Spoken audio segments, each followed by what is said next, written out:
was the only number I looked at that I was like, I know that's small. So there may be.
Welcome everybody to this work group and discussion.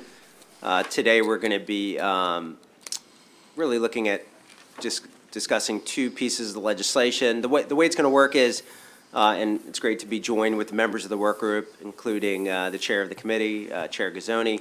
But what I thought we'd do is we'd start off with Matt Bennett, who's one of our fantastic colleagues with Department of Legislative Services. Talk about the two pieces of legislation, and then Mr. Butler, maybe you may want to come up and just talk a little bit about the two pieces of legislation if you feel so inclined. Other than that, we really want to sort of welcome folks up to give your thoughts on it.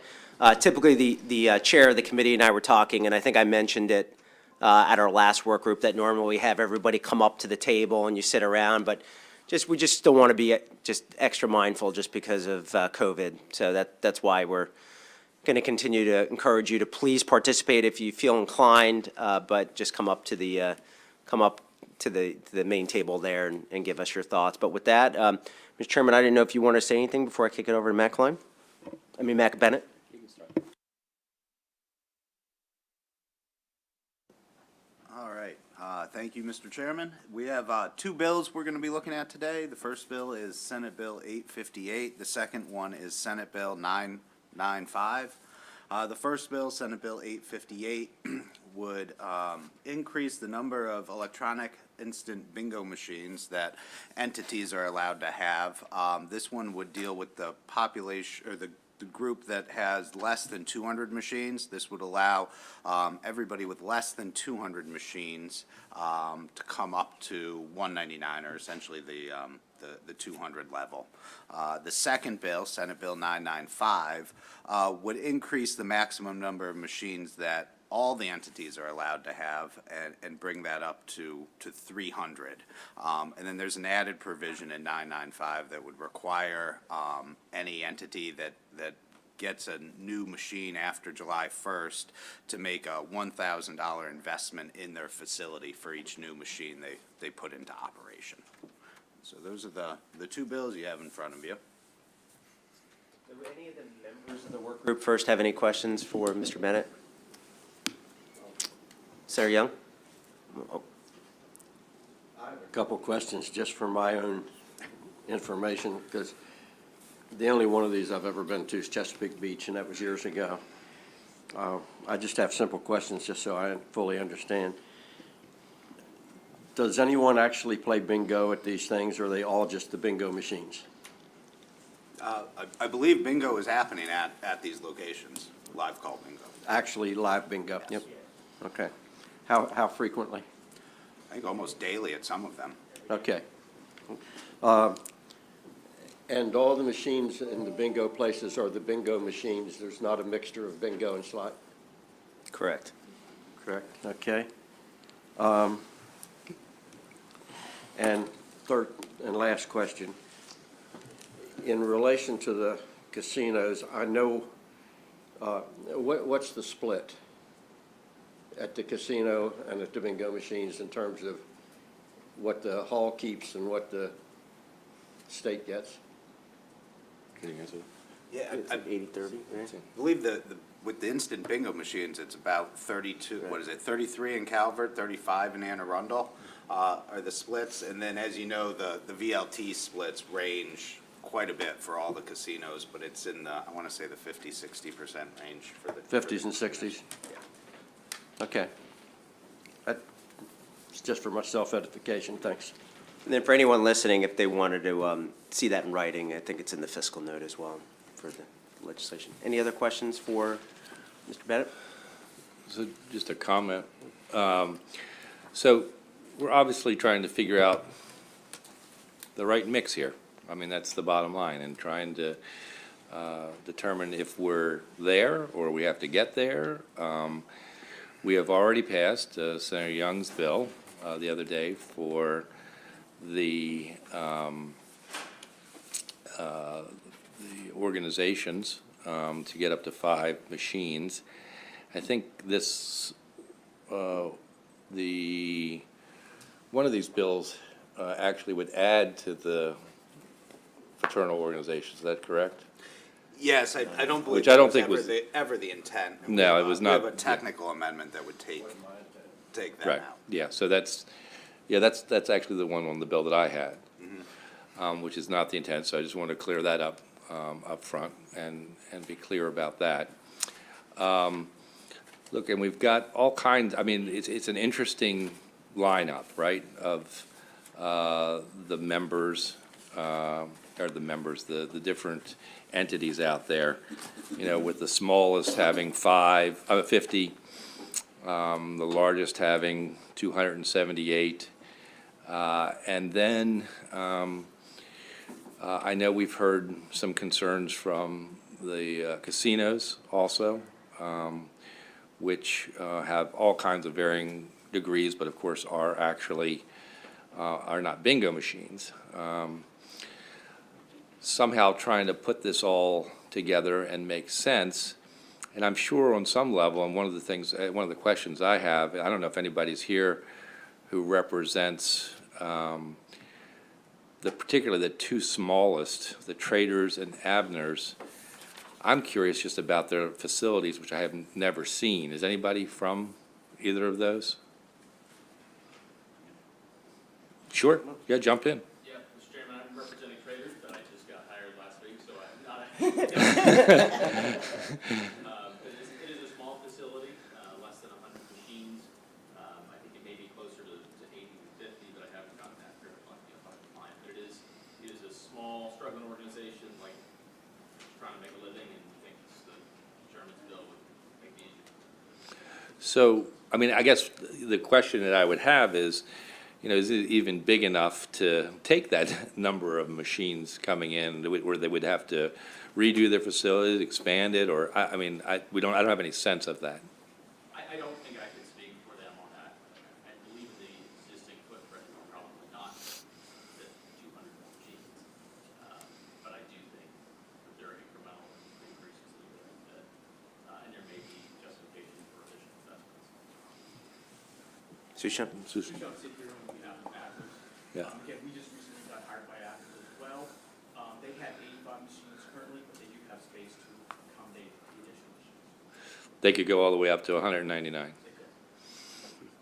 in their footprint. I mean, does anybody know, I mean, has anybody here been to Traders that we know what kind of space it is at all? It is, yeah, I believe it's primarily a restaurant, Mr. Chairman. It's been a restaurant since 1956. This is ancillary benefit, but I have not been able to visit just yet, Mr. Chairman. Okay. We received a letter today, of course, 3 of the facilities here that we're talking about over the course of these 2 bills are in Chesapeake Beach.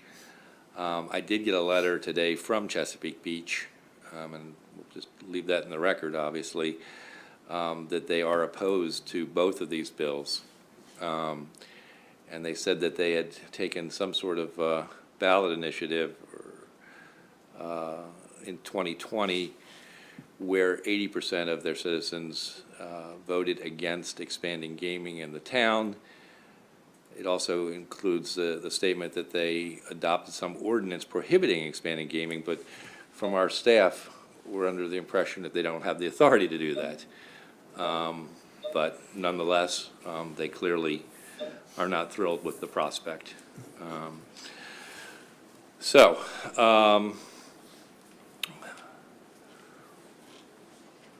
I'm sort of monopolizing. I don't know if anybody else has any questions. You are the chairman. So based on what Chairman Gazzoni said, does anyone want to add any other information from those folks that are sitting back there? Mr. Evans? If I might, Yeah. Jerry Evans on behalf of Bingo World and Chesapeake Beach. We do have the room, if there's an interest in expanding machines for those 2 facilities. And Matt, I hate to disagree with you publicly, but I think that take is higher than, I think we pay, for instance, in Anne Arundel 41% when you factor in the admissions and amusement and the Anne Arundel County, the local tax, and so it's about 41%.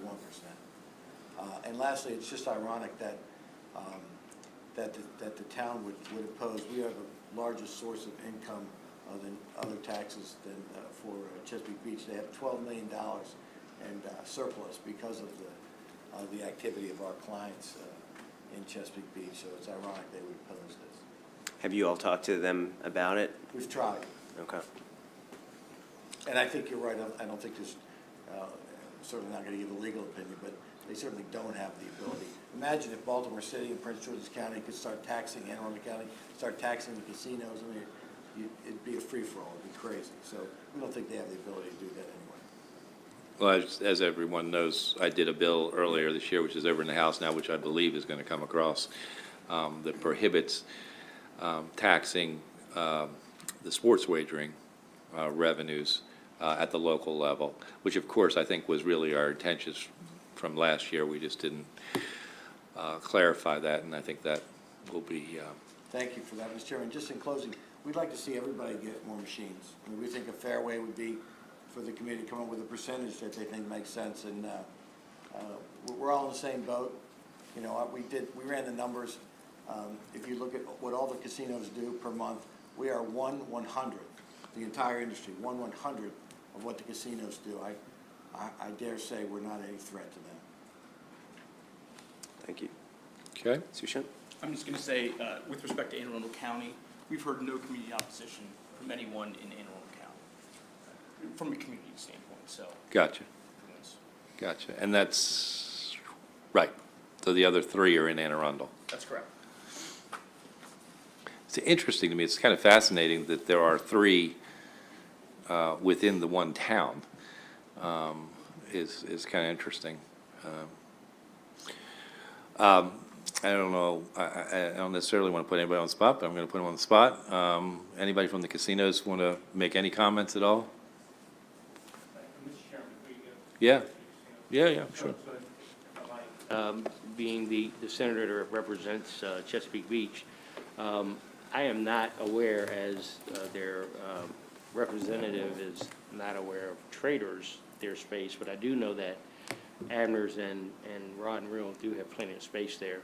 I was made aware upon being appointed to the Senate position last year, Senate seat last year, that there was a referendum from Chesapeake Beach, but I think the gaming legislation had gone through. So, you know, in conversations with the owners of 2 of the 3 establishments, I do know that there have been attempts, you know, to have some conversations down there.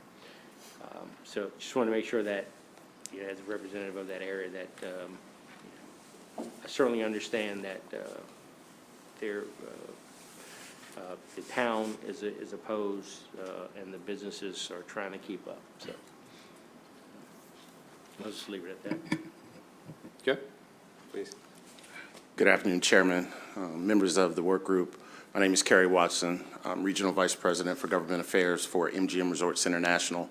I don't want to be too repetitive over the conversation that we had just a few weeks ago, but there are a couple of things that I wanted to clarify. Number one, to answer your question, MGM, National Harbor, is taxed at 56%.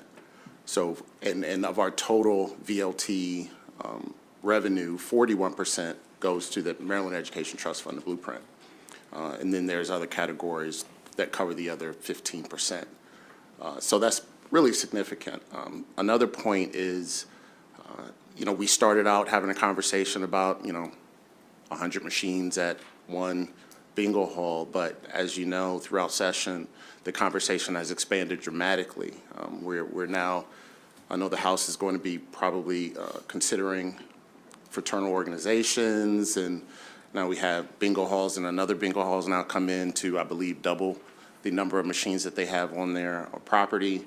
You know, Traders is now coming in, and you see this kind of proliferation of an expansion of gaming, and that brings me to a third point about what these machines really are. You know, technically, they're Class 1, Class 2s, but the way they feel to a customer is they feel exactly like a slot machine, exactly like a VLT. We are not talking about a machine that's significantly different from the machines that if you were to go into MGM or into Live today, you would, as a customer, get any different feel.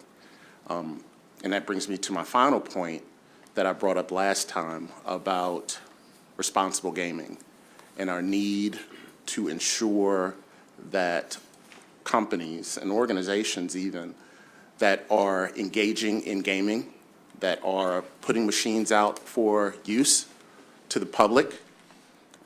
You know, at casinos, you have to be over 21. At bingo halls, you have to be 18. And my experience in going into the bingo halls in the state of Maryland is there is no security checking IDs to make sure that the individuals are even 18. And to answer your question, when I visited, yes, I did see actual bingo happening. There was a large group that was there on a Friday evening playing real bingo. And then there was a significant group of other people playing on the VLTs, the slot machines, or whatever we want to have these, whatever we want to call them. So, you know, it maybe as we're currently talking about 85 machines in a small place, you know, that was here before casinos. But if we're talking about expanding and doubling each of these locations, if you have 600 machines on the floor, you're basically Rocky Gap, which has, I think, around 675. I believe Ocean Downs has a little over 800. So you're essentially becoming a casino when you start getting into the 300, 400, 500 range. And now we're talking about doing this all over the state. So that's all I have, and I'm available for questions.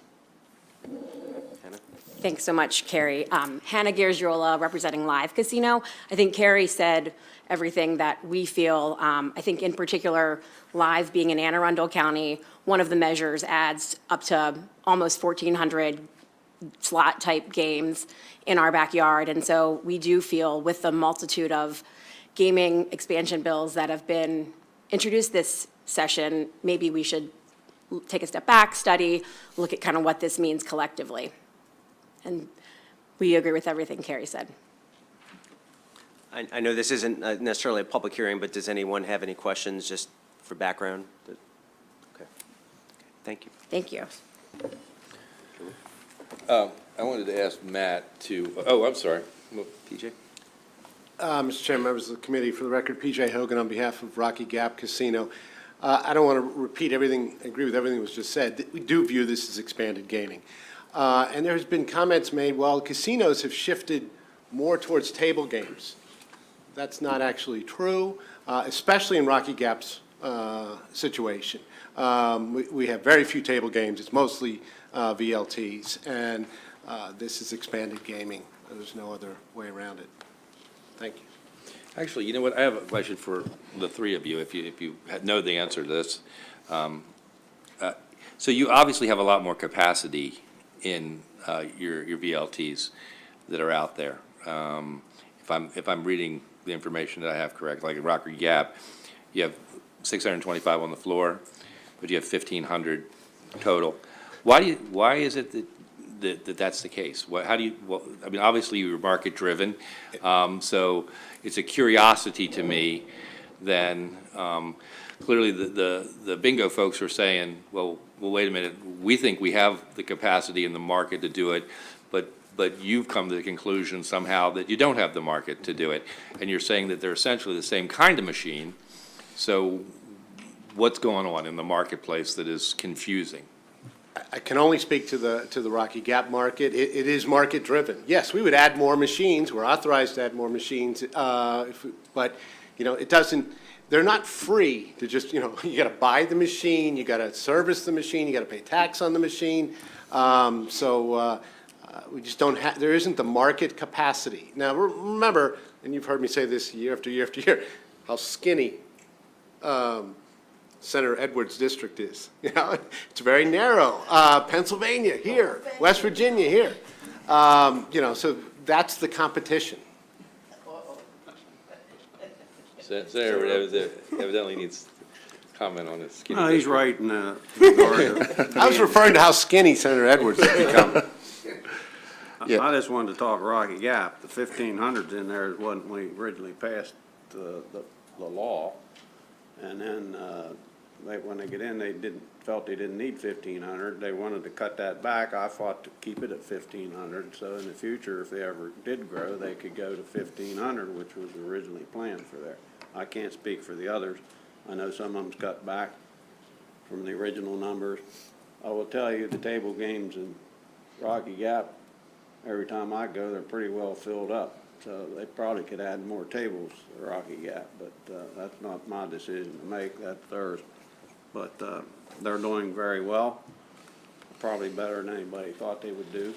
But that's how we kept the 15. They wanted to cut that back. I said, well, no. These other ones kept theirs. We want to keep it at 1,500 in case in the future they want to expand. So that's kind of why it's at 1,500.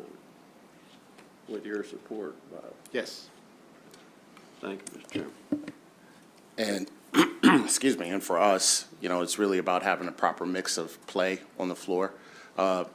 We have finite space just like everyone else. And when the bill was passed in 2012, there was essentially a guess about what sounded right, especially in consideration of what was at some of the other properties throughout the state. As we have gotten into, as we've begun operation, I mean, these numbers fluctuate. As you all know, we used to be just on the first floor of our property. We expanded to the second floor, and we were able to add more VLTs. And, as we go forward, if we determine that the need exists, then we would move in that direction. But using a finite space to satisfy the needs of our customers is a science, really. It's just figuring out what makes the most sense to maximize revenue to the property and to the state. And for live, it's market-driven. So the prospect of adding additional gaming in our backyard is concerning. Senator Edwards? I have a question, because are these two bills just dealing with the six we're talking about here? Someone up there mentioned that it was going to be statewide. I don't remember any of these bills making it statewide. We're only talking about these six in both? Correct. Okay. Unless there's another bill in somewhere in the House or something to make it statewide.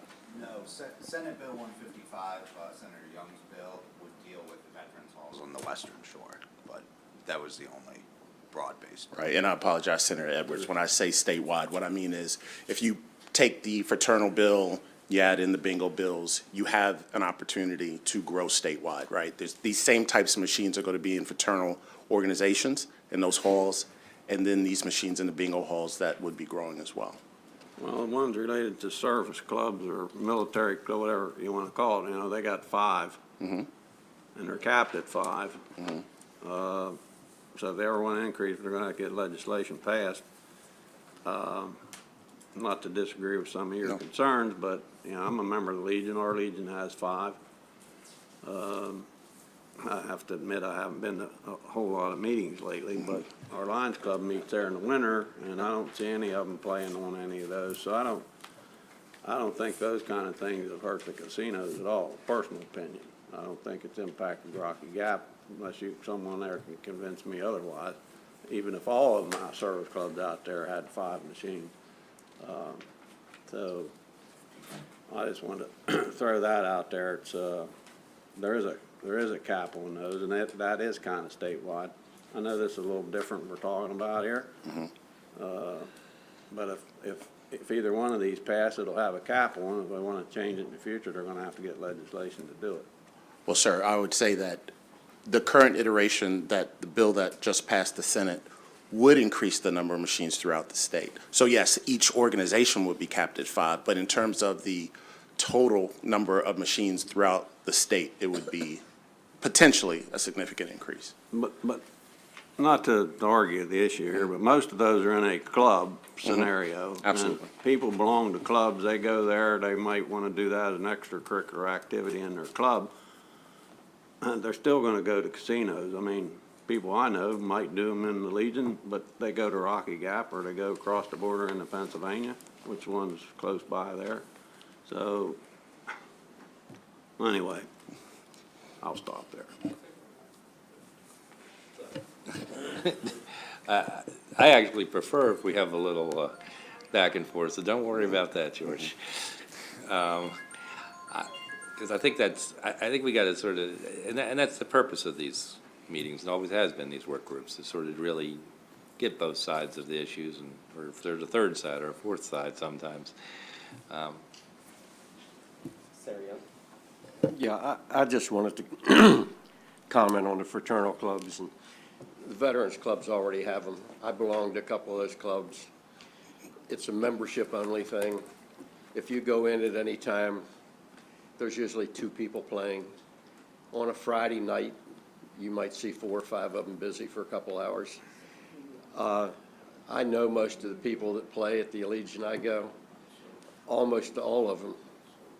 Well, there's several that love to go to Rocky Gap, which is a longer trip. Most of them, frankly, go over to West Virginia because that's only 25 minutes away. So keeping them here adds a little bit, but they're not big players. I don't know any of those clubs that really want more than 5. I mean, you can't say that one someday wouldn't say they do, but they're just an added thing at the club. The fraternal clubs, they have to have their own property. So most of the fraternal clubs don't have their own properties. You know, the Lions Club, the Kiwanis Club, the Rotary Club, they almost all meet once a week at lunch someplace. So you're only getting like the Elks Club, the Moose Club, a few of the clubs like that.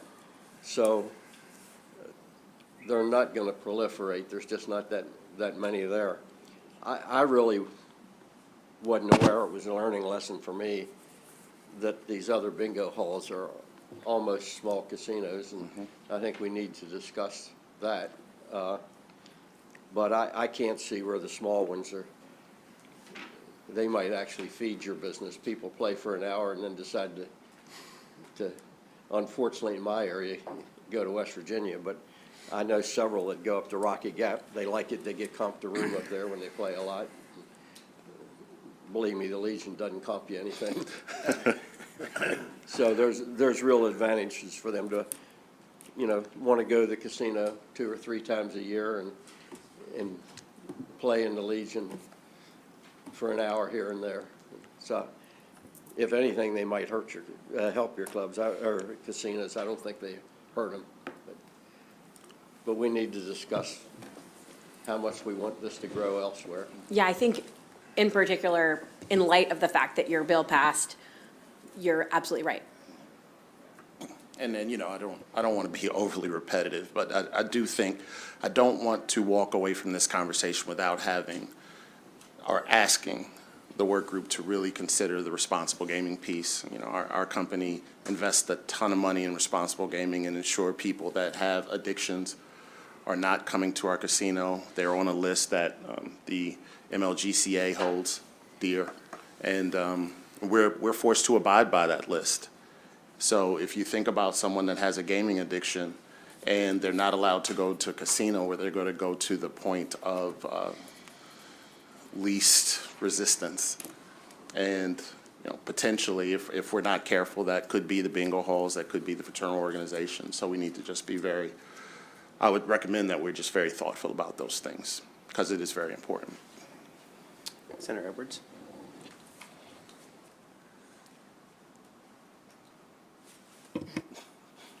Thank you.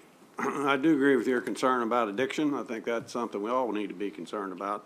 I'll also tell you that in my part of the state, there's a lot of bingo that goes on, but it's the kind where you use the Dobbin, Right. B10, Right. all this here kind of stuff. We're not opposing About every those. other fire company has it to raise money for their operations. To me, this is kind of a different scenario. These 6, I don't know when they were established, but evidently they've been here for a long time.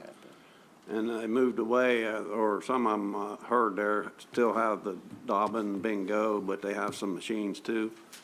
So I think we need to look at that maybe in a little different light than, because bingo is played all over the state, just a different way of playing it. But it's not, but the addiction thing is a issue, and we need to be well aware of it and do all we can to, it's very easy to get addicted to gaming. And we kind of opened that up with sports betting a little bit too. So I want to throw that out there. On that piece, so I know that with sports betting, and I think, Mr. Watson, last work group, you came in and talked about having to pull down your mask for the facial recognition. I believe you're actually sitting in that spot when you said it. Yes. For the, I guess for the electronic bingo, do they have the responsible gaming piece like they do? So can you walk me through that? Maybe someone can come up and so they have the responsible gaming, and do they have recognition to make sure that people are on, they want to make sure that if they're supposed to not be gaming, that. Yeah, we go through the same programs, Mr. Chairman, as the other folks do, and we are also changing now, we haven't had a liquor license till, well, let's hope this session we get one. There's one over in the House. They had a liquor license 50 years ago, but when we get that liquor license installed, our age goes to 21 as well. So no one will be allowed in the facility without 21, and we do check IDs, we do all that. And Mr. Chairman, you put your finger on it. If these folks, my friends in the casino industry, had maxed out their allocation and they were afraid of us cannibalizing their slot play, that'd be one thing. But they don't have the numbers of slots that they're authorized. So how can we be hurting them? Maybe they need to go out and market better or something, but how can we be hurting them when they're not even at their allocation yet? Go ahead. I was going to say, so for the other bingo halls, if you will, are they going to be going up to 21 as well? So, on behalf of Bingo World now, I'm sorry, not Bingo World.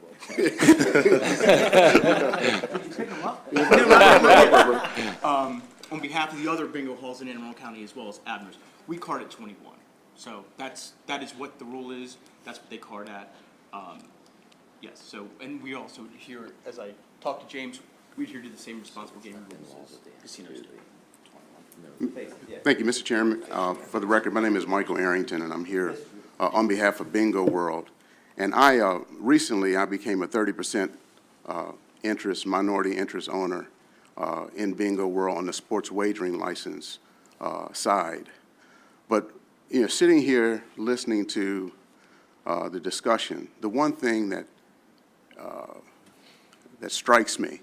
When I look at the numbers, the revenue that the casinos make on a monthly basis, particularly MGM in Prince George's County, and I love MGM, but they've done extremely well, and they'll continue to do extremely well, notwithstanding the Bingo World or Chesapeake Beach getting the ability to increase their machines. Our position is, we're not trying to protect our market share. We believe if there's going to be an expansion in terms of the electronic machines, just do it evenly across the board.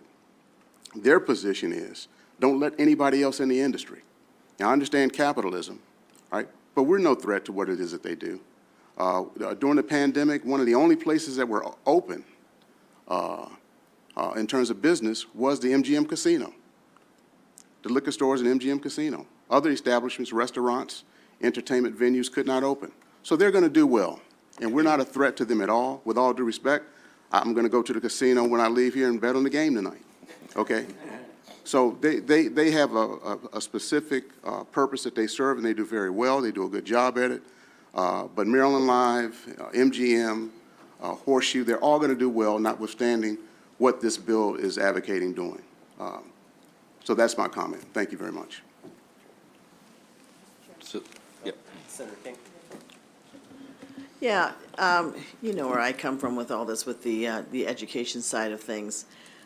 What does adding extra bingo machines do? Does that affect the Education Trust Fund in any way?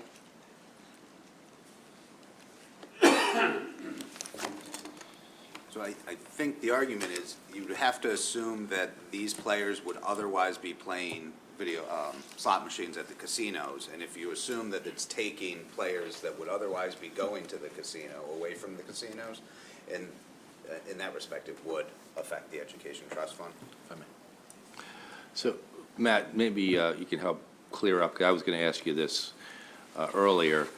So clearly, the Education Trust Fund benefits from the casinos, and there are a number of other entities that receive, like, local impact and all of that. What goes on from the bingo world? Where does that money go? And I think it's important for everybody to understand how this is all set up. So there's a distribution scheme that's different for the electronic bingo machines.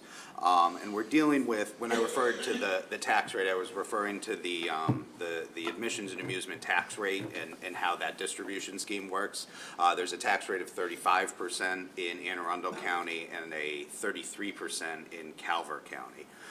And from that distribution in Anne Arundel County, 20% is going to the Maryland Innovation Initiative Fund, and then 5% is getting distributed to the Maryland State Arts Council. They get $1 million of that 5%. The town of Chesapeake gets $300,000 of that 5%. The Michael Aaron Bush Sports Fund gets $500,000 of that 5%. And then there's something called the Special Fund for Preservation of Cultural Arts in Maryland. And they get the remaining, anything that's remaining after those distributions take place. And then Anne Arundel County would get 10% off of that. And I may have screwed up the distribution. The distribution then is the same in Calvert County for that first 25%. It flows through that first 25% I just described until I got to the 10% for Calvert County, or for Anne Arundel County. Then when you get to Calvert County, the distribution gets a bit more complicated. You've got 1.5% that's going to the Boys and Girls Club of the town of North Beach. And then the remainder, in the amount of $50,000, the remainder, everything left off that 1.5%, then goes to the town of North Beach. The town of Chesapeake Beach is getting 2.5% of that. And then 4% is going to the Calvert County Youth Recreational Opportunities Fund. And I believe that was a fund set up to build soccer fields there in Chesapeake Beach. And that's it. So that's how the money flows through from these slot machines. I just wanted to point out that the fiscal note actually says that it does not materially affect casino revenues, so that effectively would not affect ETF revenues. Good afternoon, Senator Gazzone, Senator Zucker, James Butler from Maryland Lottery and Gaming. So the bingo hall operations came into existence, we'll say in 2012, and they were grandfathered in according to their limit that the legislature established, which was operational at the time. And that's where we get the numbers that were given earlier, the 85, the 100. And the one caveat is the one for traders had 50. That's actually 87. They have 87 machines that they're allowed to operate. And the casinos have something very similar. They have an authorized limit, as has been discussed. Real question, they can do 87 or they actually do 87? That's their limit, 87. So I'm not sure if they're operating 87, but that is their limit. These are all their limits. Okay. Their authorized limits. So they can't go above that. Similarly, I'd be curious if someone can eventually get that piece of information, if in fact they're Yes. actually using them all or not. so for the. Because all the other ones are using their limits, right? Correct. As far I'm as I seeing know. lots of shaking heads, so, Correct. okay.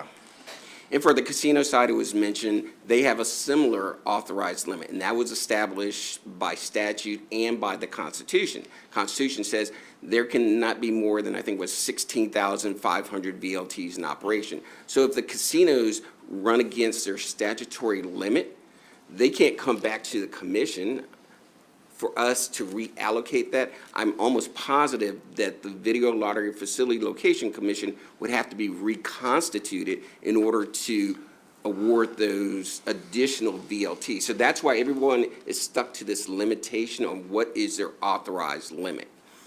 Second, with the, it's been discussed earlier, the casino program, the money goes into the Education Trust Fund, sports wagering goes to the Blueprint, and you heard Matt mention where the allocation goes for the bingo halls. So the lottery, we have what's called an ancillary oversight responsibility for the bingo halls machine, the bingo hall operators. We go there once a month to check things out, or they have to submit their audit plans to us. They get reviewed by the agency. So it's not like on the casino side where we have casino compliance representatives there 24/7. We don't have that at the bingo halls.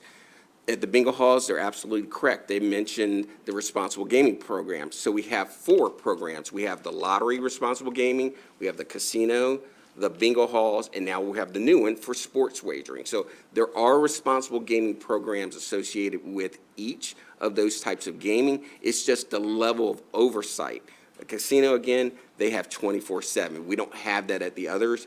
They are self-excluding for lottery retailer, for lottery players. So if a lottery retailer can't say, hey, I want to bar you, it has to be the player themselves who wants to self-exclude. So it's a little different there.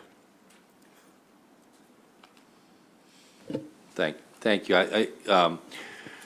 So for the work group, and you know, I guess we've had a bunch of little activity this year, obviously, on this stuff, and with Senator Young's bill, with this, and you may wonder why in fact that we're taking the time on all of it.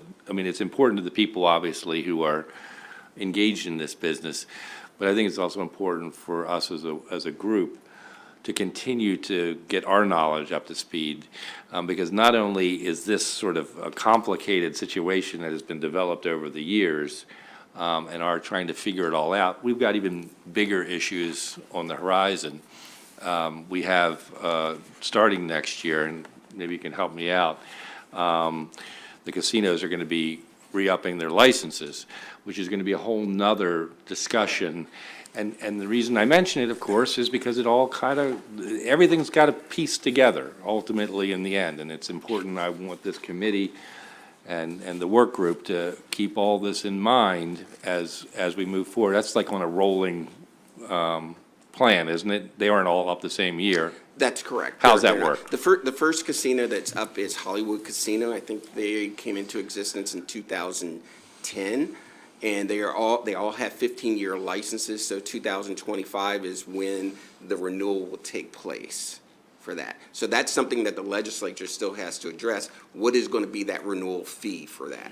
Then they have to do it a year in advance, so they have to give the agency notice that they want to renew their license, and that's in statute.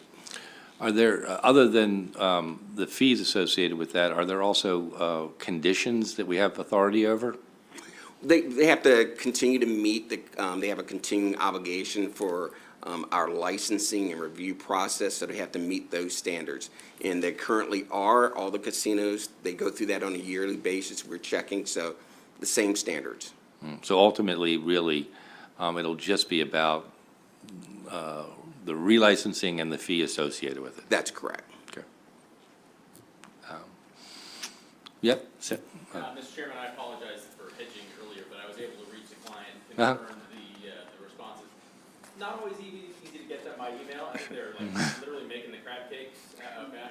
But yeah, it's consistent with what I indicated. They're licensed out at 87. They're not using absolutely all of them. They did some rearranging for social distancing and so on, but it's closer to that number. And in response to your question earlier, they could add somewhere in the 60 to 70 on their existing footprint, but if they were doing 100 or so, that would probably require capital investment. Okay, that's very helpful. Thank you. One thing I wanted to get clarified is that there are 13 bingo hall facilities in Maryland. 7 of these operate less than 10. There's only one that operates 10. Most of those are 4 to 6. But one of the things we have to make sure in the bill, the way it's worded, we were concerned about that, the agency, is that this would apply to not only the commercial bingo license, it says, or by a qualified organization. So if you're going to limit it just to the 6, we'd ask that an amendment be offered to make sure it's clear that it's just for the 6 and not for the other 7 entities, the other smaller VFW, American Legions. And I'm not sure if they have the space that's been talked about earlier. Anything else you want to add on that? Or I think you covered everything basically, right? Yeah, that was the only caveat. We just Okay. wanted to make sure it was clarified in both bills, whichever way you go, that it's just going to apply to the 6. It sounds like you just want to deal with the 6. And do they, you heard that they're going to bump up the age requirement to 21. Some of them already sound like they're doing 21. Do they send that, do you get notification of that in any way, or is that?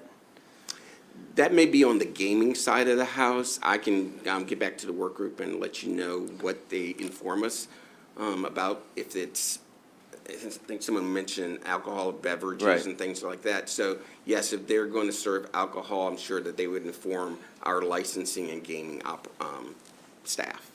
Senator Young? Did you say there was a cap on the casinos total? Yes.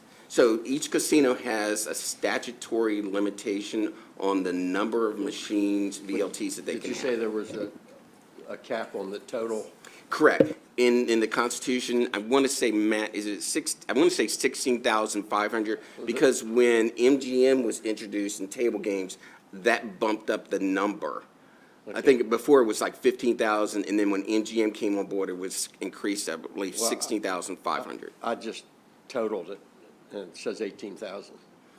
Now, there is we noticed that early on, but in the Constitution, it's that 16,500. I'm almost positive that's the number. But I know what you're talking about. The numbers didn't actually add up, but this is individually in, I can't remember the state government article, there are statutory limits on each casino on what they can have, the maximum number of VLTs.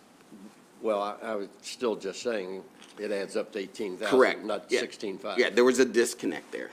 Correct. So shouldn't that disconnect be corrected somehow? Well, no one's come up to even close to that number right now, so. Let me go back to the problem gambling issue. So I'm perfectly clear. So it's clear that the casinos have responsibilities under that, Correct. and there's dollars that are generated that go to that. Correct. What about the bingo? They sound like they're doing stuff in that regard, but are they required by law to do that? Correct. They have to have a responsible gaming plan that they submit to the agency that gets reviewed. So if someone comes into the bingo hall and says they want to self-exclude, then that's a process where they would go through and assign that person, give the person information, contact the lottery, contact the Center for Problem Gambling. So there is a responsible gaming mechanism there. We just don't have any staff on site 24/7 like we do at the casinos. And I'll have to verify if the bingo halls get what we call the mandatory exclusion list. We send that to the casinos. That's something different than the voluntary exclusion program. I'll have to verify if we send that list to the bingo halls as well. It may just only be on the casino side of the house. Right, and if I could add, and that is a list, Mr. Butler, that we share amongst all the casinos, correct? Correct. And if they exclude, if Live, as an example, excludes a customer, we too are notified that that customer is excluded, should not be on our property. And I should know the answer to this, but I do not. What are the penalties should we allow someone who's on the exclusion list? Well, you could be fined. The casino Right. itself could be fined, just like for any other type of infraction against the code, yes. Right, and that's why that we are so diligent as you walk into our casinos. You know, if you are under a certain age, you know, that's why we invest in things like facial recognition technology. We want to make sure that customers who are excluded do not have access. And we spend a significant amount of money on security staff, and things like cameras and other materials to help us ensure that we don't have these issues. Right. And those are, again, two different lists. The mandatory exclusion lists, those are individuals who have been excluded by the agency, and then there's the voluntary exclusion program. Those are individuals who said that they want to be self-excluded from casino gaming. And this is how serious it is, so it connects to sports betting as well. When the regulations first came out for sports betting, it did not tie the exclusion list from casinos to the exclusion list for sports betting. Well, we interjected to make sure that that regulation carried over, because we don't want a customer who is excluded from a casino to have access to our mobile applications and be able to play there as well. If that is something, again, I've said it too many times, something we take very seriously. Right. And some people want to only be excluded from lottery, so they'll just voluntarily exclude themselves from the lottery, but they still want to go to the casino, or they still want to go to the bingo hall. Or you can exclude yourself from all four: lottery, casino, bingo halls, and sports wagering. It just depends on what the person wants to do under the voluntary exclusion program. So for the mandatory exclusion, if someone shows up at one of the electronic bingo halls, is there a fine that would be associated if they let that person in? Senator Zucker, that's what I'm going to have to find out and get back to the committee. If, in fact, the bingo halls get the mandatory exclusion list, I'm not sure about that. And they would get and I apologize if I missed this, would they get the voluntary exclusion list as well? Right, just like if an individual wanted to voluntarily exclude themselves, they would get that information. And how, as well. do you send that to them monthly, or how does that work? I'm not sure. I think it's done in the casinos. I think it's done on a monthly basis. I think it's even more than that. I Maybe- mean, as someone has added to the list, we Right, get the new and that's list with a correct. new name added It to it. gets updated quickly, Right. yes. And there's an entire process to getting your name off the list. You can't just walk in one day and say, yeah, I want off the list, I want to gamble again. It's not Right. that simple. Senator Edwards? So help me out here a little bit more simplistically. You're on this list. I've been to 2 casinos in this state. No one's asked to see an ID or anything else. So and you mentioned cameras. So is that the main thing you use, or otherwise how are they going to know if you're on a list? They For us, don't that's- ask for that's- ID when you walk in a place. Yeah, when you are added to the list, a picture is also added to that list, and we get that picture, so we know who is walking in. We don't know who's walking into our properties, that's not accurate. What we do know is if someone that is excluded walks in on our properties. That's the information that we keep. So the main way you ID these people is through photographs, Correct. basically. Yeah. Okay, thank you. Anybody else want to add anything? Just really quick. Chairman We're Thomas. licensed every year, not every 15 years, both in the counties. So we could lose our license every year in Anne Arundel and in Calvert County. And I'm sure if that was included, if the mandatory exclusion list was included in what we were mandated to do, I'm sure every bingo hall would comply. Right. The bingo halls, they're absolutely right. There's this bifurcated process. The county has certain responsibilities over the bingo hall for their live bingo, and then the agency takes over the electronic instant bingo. That's our oversight responsibility for those machines there. We're getting close to the 5 o'clock hour, and I want to try to keep this an hour. Anybody else out there that didn't get a chance to say anything, want to come up? Okay, Mr. Chairman, do you have any final words? I just appreciate everybody being here, and we'll be in touch, and stay tuned in the final home stretch of session. Thank you. Everybody. Thank you all very much, appreciate it.